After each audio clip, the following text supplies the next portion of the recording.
Hello साथीहरू, आज चाहिँ म कोइरालाको अचार बनाउनु लाग्यो। कोइराला र आलु मिसाएर होइन, कस्तो भन्छ। यो चाहिँ मेरो रेसिपी हो। कोइरालालाई उमाल्दैछु। कोइरालाको फुलको अचार बनाउनु पर्ने हो खासमा चाहिँ। अब यहाँ चाहिँ कोपिला धेरै भएछ कि केही छैन साथीहरू। मम्मी यो के हो? यसको के बनाउनुहुन्छ तपाईँले? यो चाहिँ कोइरालो हो। यसको चाहिँ अचार खानुपर्छ। मैले चाहिँ उमालेर यो फोहोर हुन्छ धुँदैछु कि यसलाई चाहिँ। यसलाई चाहिँ छोप चाहिँ सेतो तिल चाहिँ राम्रो हुने भएको र मैले चाहिँ सेतो तिल युज गरेको छु। तपाईँहरूले जुन चाहिँ तिल, खैरो, कालो जुन तिल युज गर्नुभयो नि हुन्छ होइन है। यत्तिकै चाहिँ भएपछि मम्मी यो कोइराला चाहिँ कहिले पाइन्छ? यो चाहिँ वसन्त ऋतुमा पाइन्छ, चैत वैशाखमा विशेष गरेर पाइन्छ। यसको अचार चाहिँ स्पेसल मिठो हुन्छ कि आलुसँग। मैले चाहिँ मसलाहरू नि रेडी गरिसकेँ। आलु, खोर्सानी, धनियाँ काटेर ठिक्क पारेको छु। अब यसलाई चाहिँ मिक्स गर्नुपर्छ। मम्मी यो अचारसँग के खाने हो? तिमीलाई के खानु मनपर्छ? रोटी खाने कि माम पकाउने भन त? मम्मी म रोटी खान्छु।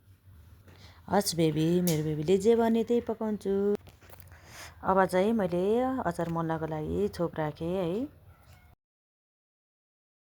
मैले चाहिँ छोप राखेर भ्याएँ। म चाहिँ अब यता कराही तताउँदैछु। छान्नको लागि चाहिँ मैले तोरीको तेल युज, स्वादअनुसार नुन राख्ने। उता तेल ताप्दैछ, यता नुन राख्दैछु म चाहिँ एकैचोटि के।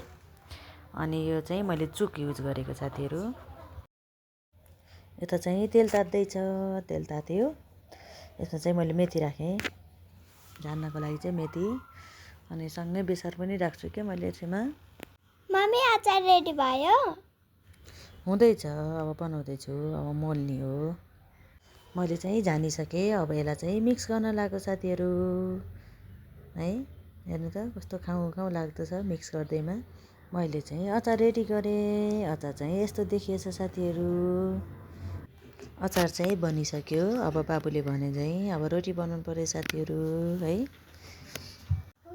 यो चाहिँ मेरो आजको प्लेट कस्तो देखेछ साथीहरू? मम्मी खाना पाक्यो, अब चाहिँ खाऊँ है। हस्, खाना रेडी भइसक्यो। अब तिमीहरू चाहिँ खाना बस आऊ।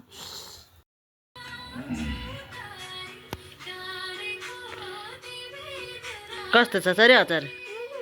खाना कस्तो लाग्यो आजको? छोरो कस्तो छ? मिठो छ? के खाएको तिमीले? तरकारी? ए ल।